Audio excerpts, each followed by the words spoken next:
So good. There. All right. Hello, everybody. My name is Lucas Marra, and I'm a current Rising 2L at the University of Minnesota Law School. And today I'm going to be giving my presentation on media literacy, as well as recognizing disinformation in your local media ecosystem. So, quick overview of what we're going to talk about today.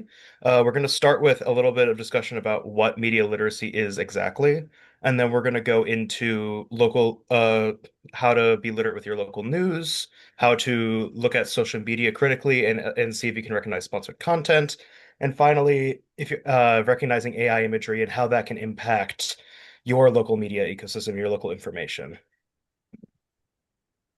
So, what exactly is media literacy? Media literacy in general is just expanding upon the basic skills of regular reading literacy, but adapting it to other forms of content and media. So, for example, this can include the television news, videos you see online, images you see online, any sort of social media post, or other video you might find online.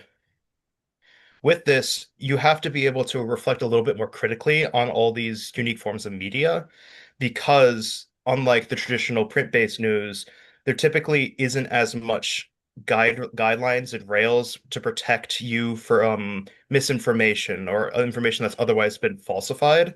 So you have to be able to do that somewhat for yourself with these new forms of media. Additionally, the unlike with print media, there's a lot more of a responsibility to identify sponsored content, so advertising and other things of that nature, because they are so ingrained within a lot of stuff throughout the internet. Additionally, you also have to spend more energy and more active thinking in order to identify biased information within your media ecosystem online. This includes trying to find any sort of paid content, as we've already described, but also being able to evaluate how credible your content is, who's giving you your content, and what do they want you to think about that content. All in all, media literacy is an important part of modern digital citizenship, as it lets you not only prevent yourself from sending misinformation to others, but also to be able to critically evaluate what information you're getting and what opinions you're forming based off of that information. Now, to start with the local news itself, an important thing to check with your local news is if there's any ties between its ownership and the political establishment of your local community. Now, this can take many different forms, including sponsored content or literally being owned by an elected member of your local community. But it's important to see these ties and see how they're affecting coverage of local events. Additionally, you need to be able to identify sponsored content and articles within the local news, especially now that it's become a lot more digital. For example, a lot of news organizations, and particularly Patch, it puts advertisements in news article lists, kind of masquerading as actual news, but are in fact sponsored content. So it's important to be able to separate that information from actual news and local information. Now, finally, it's also important to see if the sources that you're using online are biased in and of themselves. So there's a lot of online source checkers that check a lot of news organizations throughout the US. Some examples I've listed here are All Sides, Ad Fontes, and Ground News, who evaluate especially for political bias in news organizations. Now, there are other forms of bias that can appear in news organizations, which means it's important to vet your local news or another news organization you're using to get information to make sure that you're not absorbing some either biases or some information that might otherwise be misleading. Now, another important part of the local news is its decline in the last 20 or so years. Now, as we can see from the charts here, been a big contraction in news and especially local news throughout the US. The current statistics are that about 3,500 newspapers have closed in the past 20 years, and currently only 150 counties only have one newspaper left. Now, fortunately, in the Chicagoland area, we've been a little bit more lucky in that we still have many sources of local news, but still overall, we Illinois has lost about half of our newspapers since 2005. Fortunately, there have been some trends in order to reverse a lot of this damage that's been done to the local news.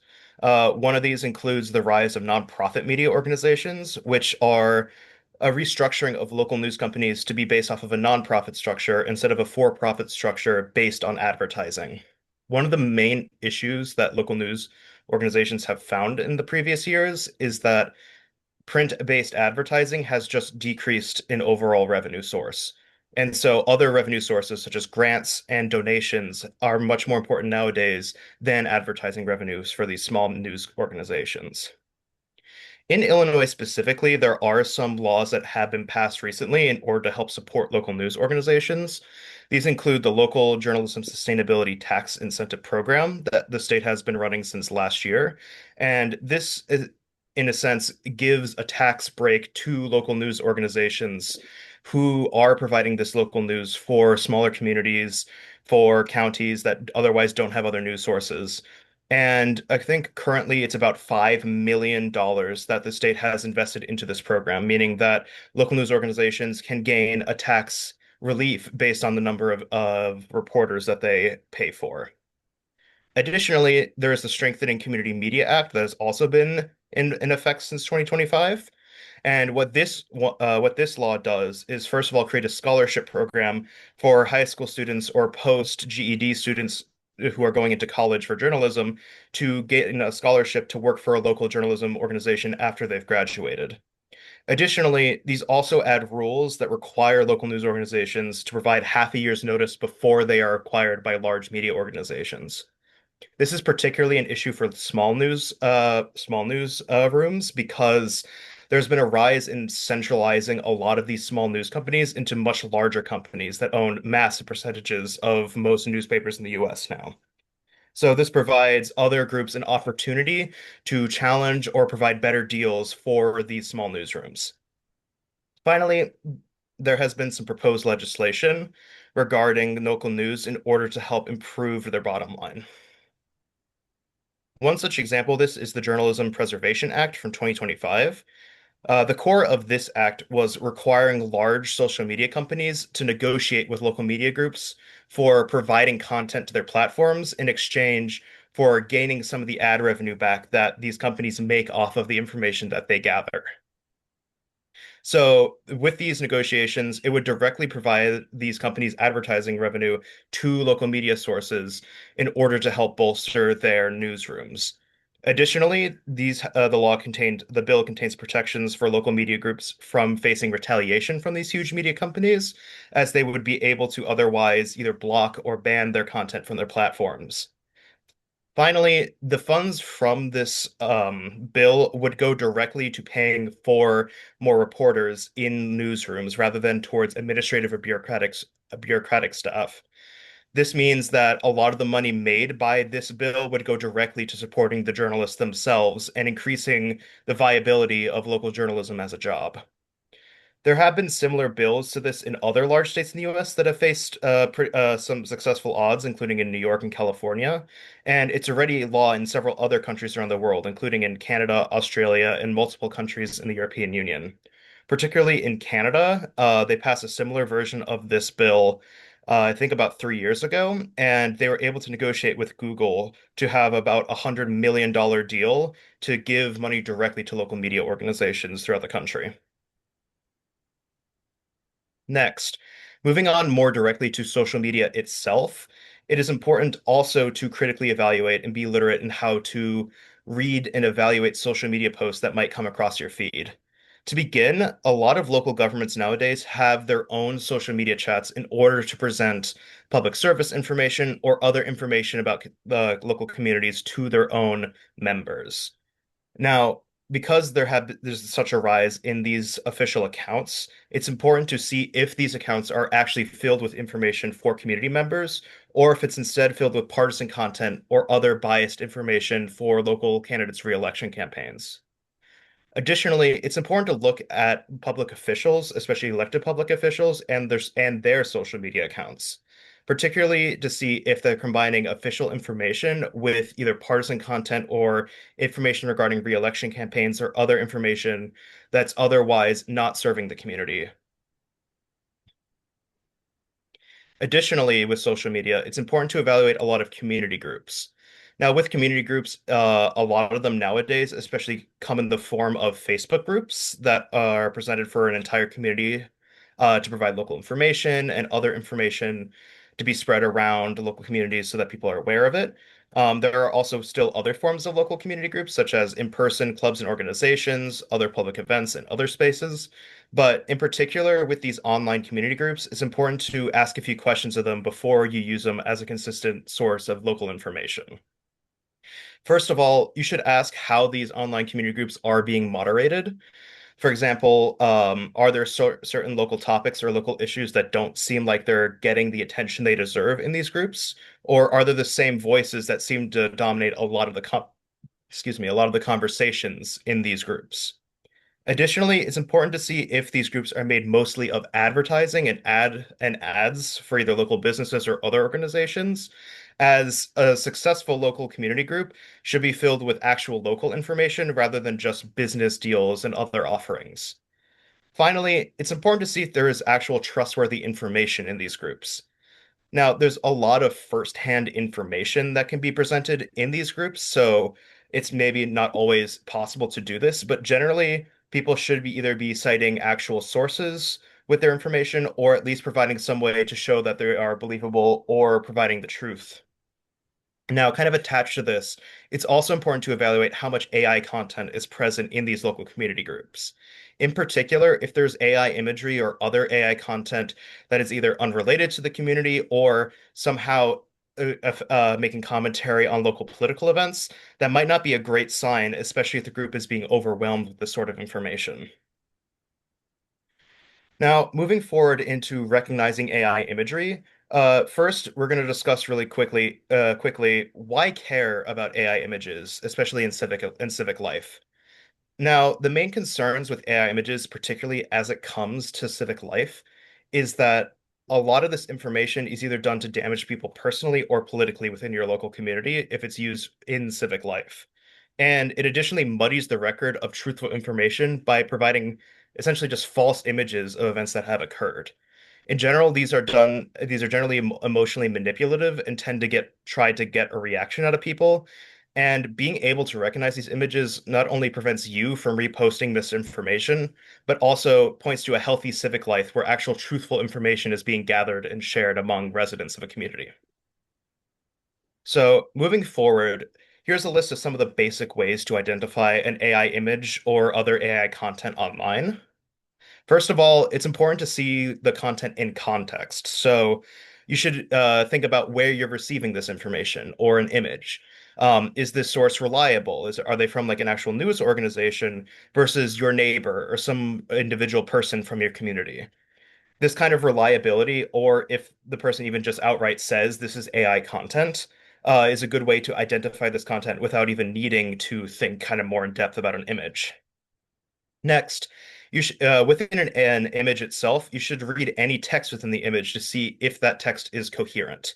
In a lot of AI images, you tend to see text that is either garbled, just looks inconsistent, or is otherwise just nonsense. It doesn't make sense in the context of the image. After this, you should then look for some sort of unusual details in the image, which we will get into a little bit more later. And then finally, you should look at the lighting and shadows in an image.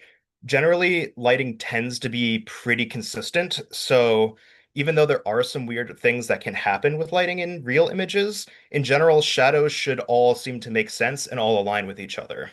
And going along with this, you should also check the perspective of the image. For example, lines should all seem to go to the horizon point, and hallways should seem to always go to a consistent point somewhere in the background. If these lines look off, or there's just generally something that doesn't seem to make sense in an image, that's usually a good sign that the image might be AI. Now, another important topic in order to identify AI images themselves that can kind of give you an easy out is watermarks on AI images. So, in particular, some AI images will have identifiable watermarks or logos of AI companies, such as this image here, which has the Gemini star in the bottom right corner. And these will be able to help you easily identify an AI image. So, in general, look in the corners of an image for a logo or some other watermark that identifies an AI company. If these are present, then this image is likely AI generated. In addition, some companies also use some less apparent or less visible watermarks. These usually come in the form of regular patterns of background noise, as you can see in the image here on the bottom right. These usually are not identifiable by human eye, but if you ever are in doubt, you can always try to ask a chatbot or a company's chatbot to see if they can identify these hidden patterns that identify AI images. These might not always work, so it's always still good to still use your common sense. Next, we're going to move on to some of the unusual details you might see in an AI image. First of all, you should check for unnatural proportions in an image. Usually, the first way that I tend to identify AI images is by counting things that are relatively obvious, such as having too many fingers or too many arms, or too few fingers or too few arms. Additionally, there might be some less obvious forms of this, such as discontinuity of body parts, such as like arms, limbs, or hair behind objects that obscure them from the front, like a table. If these arms or things don't line up behind tables, that's usually a good sign there's an AI image. For example, here on the image to the right, you can notice that there are three hands that this man has, which is more than the usual two that most people expect to see. So this is a pretty good sign that this image is AI generated. Additionally, another detail to notice is weird borders between the foreground and background of an image. This can look like some weird melding between objects that are clearly in the foreground and background in an image, or otherwise interacting in ways that just don't make sense.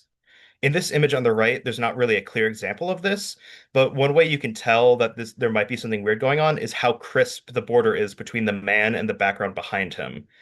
Now, while these can exist in real life, there tends to be a little bit more fuzziness with real images. Additionally, particularly for AI videos, you might see morphing in the background of videos. Now, this can be somewhat subtle, but if there's something that just seems off about a video or something that's just moving in a way that doesn't make sense or just feels weird, that's usually a good sign that that video might have been AI generated and you should be cautious about it. Additionally, a general tip that I've personally found is looking for images that just look a little too perfect or airbrush, as I've heard described. Generally, these images might look a little shiny or might just look a little too perfect. This typically is because a lot of these companies that make AI images are trying to give you this perfect image from your prompt because they want you to keep using this product and keep trusting it to some extent. So looking for sort of details that just look a little too perfect, such as the man's skin here on the right, where it's almost shiny, those typically are signs that the image might be AI. Finally, as a last kind of common sense question, you should always see if there are things that just plainly don't make sense in an image. Now, in this image on the right here, an example of this would just be the very small fan, which seems to just be floating because there's nothing really holding on to it. Um, in general, if there's just something that's weird or just like is fantastical in some way and just doesn't pass the smell test, it's probably AI content. In general, if it's something that's just not believable or too good to be true, it probably is, unfortunately. As a final heuristic,